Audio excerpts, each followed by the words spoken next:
It's Monday, the 24th of June. My name's Juan Brown. You're watching the Blancolirio channel, and today we're talking about the tragic accident in Oahu, Hawaii, regarding the King Air 65 that crashed on Friday evening, June 21st, killing all 11 folks on board. I've been flying for 40 years, military, civilian, and airlines, and I did in fact do a short stint as a skydiving pilot out of Yolo County Airport in the early 80s, so I do have a little insight as to skydiving operations. The accident on Friday evening involving the King Air 65 was out of Dillingham Airfield, that's located on the northwest end of Oahu Island, you know, where they had the P-47 base during World War II. The airstrip is currently 9,000 feet long. The aircraft crashed shortly after takeoff, 5,500 feet down the runway in an inverted position, burned completely, killing everybody on board. The weather was good. The aircraft is outfitted for as many as 13 folks total on board, 11 including the two pilot positions. The NTSB is on the scene investigating the accident at this time. Of course, there are no data recorders available on these type of aircraft. There's very little information to go on regarding this accident at this time, though folks in the media are citing a report that this very aircraft was involved in an accident in 2016. On 23 July in 2016, this very same aircraft was operating as a skydiving aircraft out of Byron, California, not too far from here, just outside of the Bay Area, where the pilot got involved in such a severe stall spin incident that he literally pulled the right stabilizer and right elevator off of the aircraft during his recovery. So today I want to go into in-depth look at that 23 July 2016 accident investigation report, because there's a lot to learn from this report from the NTSB, and it's my opinion that I don't think that this repair on this aircraft, to the tail of this aircraft, has much to do with the accident that occurred at Oahu on Friday. I will be surprised if that was the case. Some of the many things investigators are going to be looking at on Friday's accident in Oahu are some of the typical things that happen on takeoff accidents, especially with skydiving operations: a mechanical failure, a center of gravity problem, a weight shift of center of gravity problem, a mechanical or engine problem coupled with a center of gravity weight shift, a loss of one of the engines, and inappropriate handling of the aircraft upon loss of power from one of the engines. All these are pretty common causes of takeoff accidents, particularly in skydiving aircraft. In 2008, the NTSB opened up a report on parachute operations in general. I'll post a link below. And some of their basic recommendations for parachute operations were that they found that the aircraft had quite a bit of inadequate aircraft inspection. There were quite a few pilot training deficiencies and a lack of FAA oversight over parachuting skydiving aircraft operations. This aircraft accident in Oahu, claiming 11 lives, is the worst aircraft accident in the United States since 2011. The 2011 accident that they're referring to is the loss of the Galloping Ghost racing aircraft at the Reno National Championship Air Races, which I witnessed, and I posted the following video which explains what happened there with the loss of the elevator trim tab control. That aircraft plowed into the spectators, killing 10 people.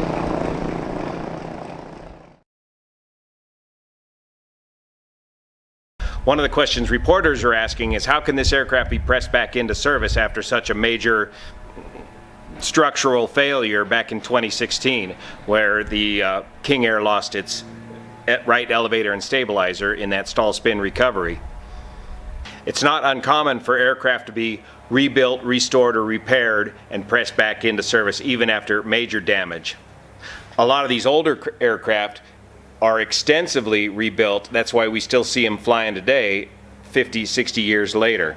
And investigators are going to be looking closely at the paperwork involving that repair from 2016. And even if that was a factor or not a factor in this accident investigation, the folks that did that repair are going to be under a great deal of scrutiny, and if they didn't dot their I's and cross their T's perfectly, they may be under a certain amount of hot water, even if it had nothing to do with Friday's accident.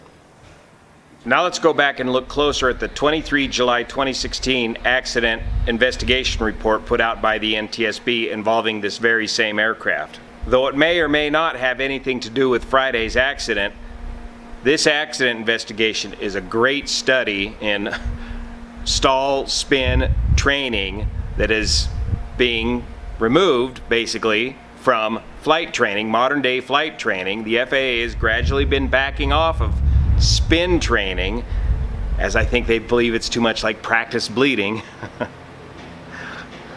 I disagree with that completely. I think everybody should have thorough stall spin training.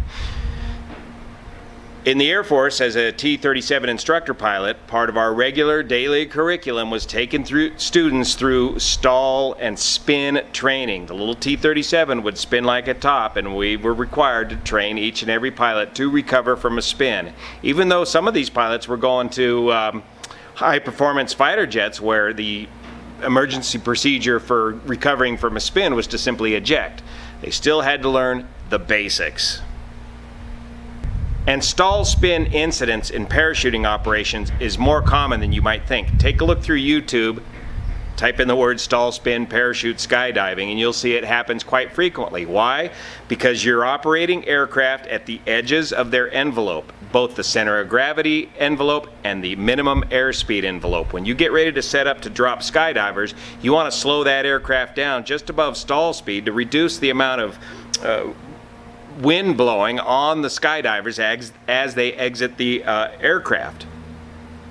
When you got the door open and you got skydivers hanging all over your aircraft or hanging on the struts, hanging off the steps, they're creating a lot of drag and a lot of yawing motion in the aircraft as you are approaching minimum airspeed. You also got a lot of skydivers in the back of the aircraft creating an aft CG, which exacerbates the tendency to stall and greatly enhances your chances of getting into a spin, and a spin that will be very hard to recover from because of the aft CG. So let's review the NTSB analysis of the 2016 accident that this very same aircraft was involved in. This is a great case study in stall spin prevention.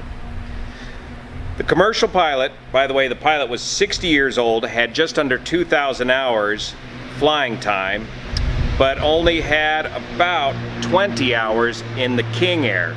And he's about to learn the hard way about the stall spin characteristics of a King Air while used in skydiving operations. 2,000 hours at age 60 also indicates to me that he was not a professional pilot throughout his whole life. He picked up flying later on in his life. By 60 years old as a commercial pilot, you'd have something more on the order of 20,000 plus hours of flying time.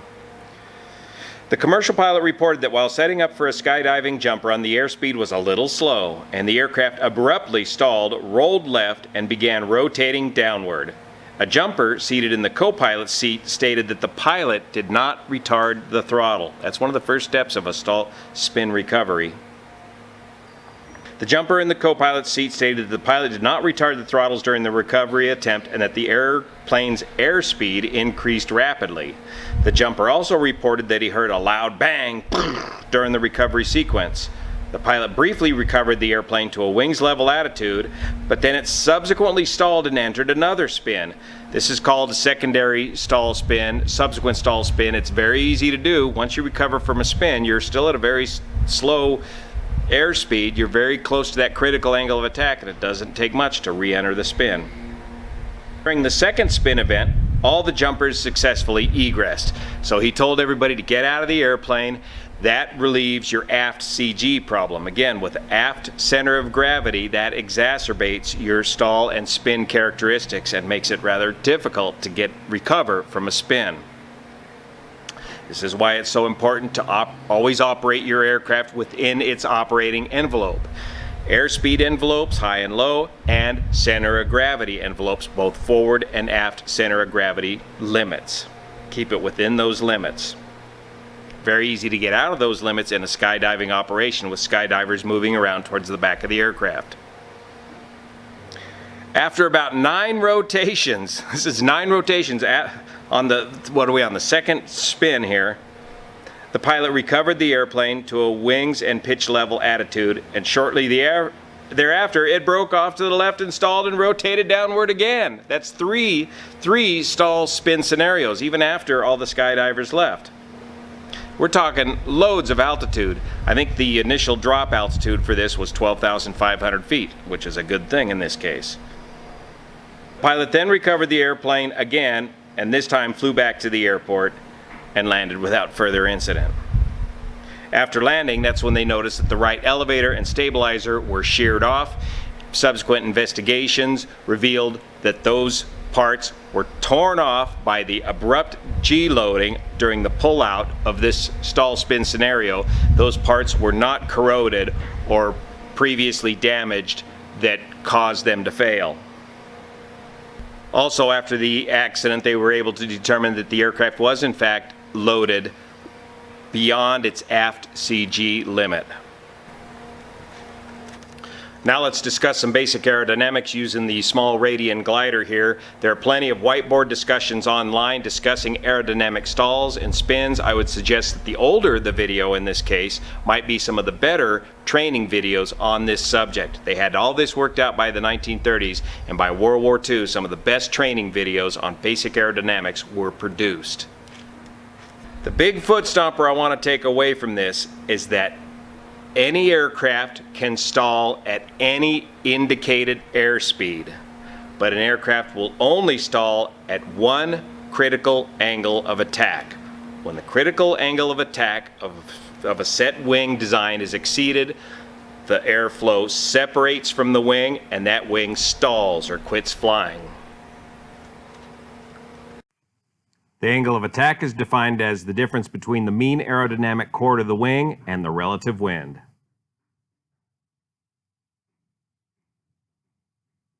Here in a smoke-generated wind tunnel test, you can see a semi-symmetrical airfoil as the angle of attack increases, lift increases,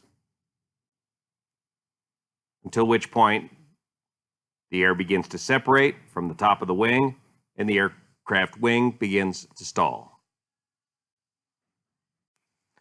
By the way, as you increase your angle of attack and increase lift, you are also increasing induced drag, therefore requiring more and more power to remain in level flight.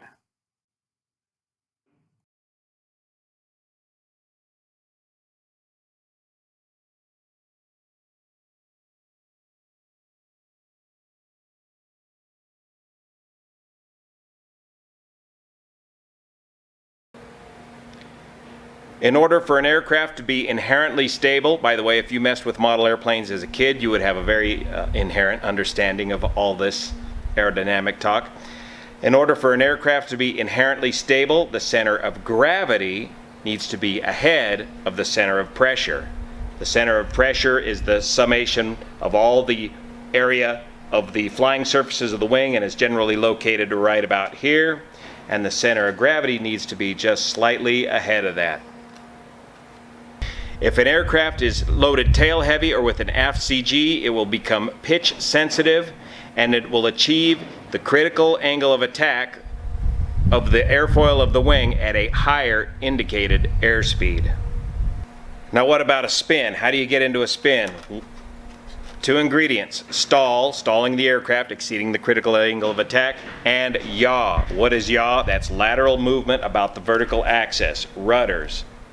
The basic spin recovery procedures are power off, forward stick, neutral on the ailerons, and opposite rudder. Here's a good example of some spin training in a Cessna 150. Go on the controls with me. So, power's coming idle. This is an instructor demo from the right seat. Pitching up to maintain altitude. No ailerons.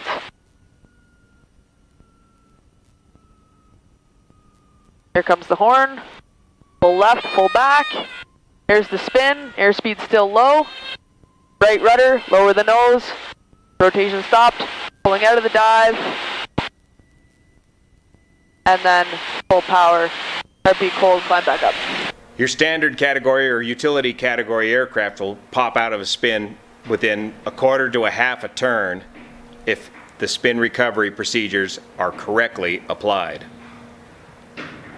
In this King Air accident investigation report, it was determined that the pilot applied incorrect spin recovery procedures. He did not get the throttles back right away, and he did not aggressively pursue the basic spin recovery techniques. So when we find out more about the accident in Oahu, we'll let you know here. If anybody has or knows of any cell phone footage of the accident, please get that to the NTSB right away. That would help greatly because there are no data recorders on board these aircraft. Regarding all the other aviation events we've been tracking on this channel, we're just waiting for more data and more reports. There's no sense reporting anything when there is nothing to report.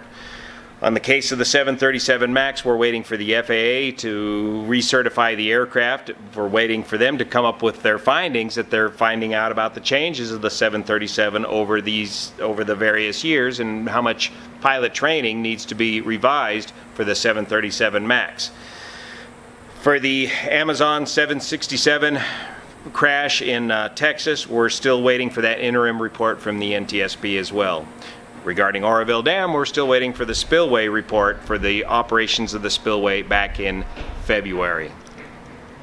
So stay tuned, we'll let you know as soon as we get all that more information. See you here.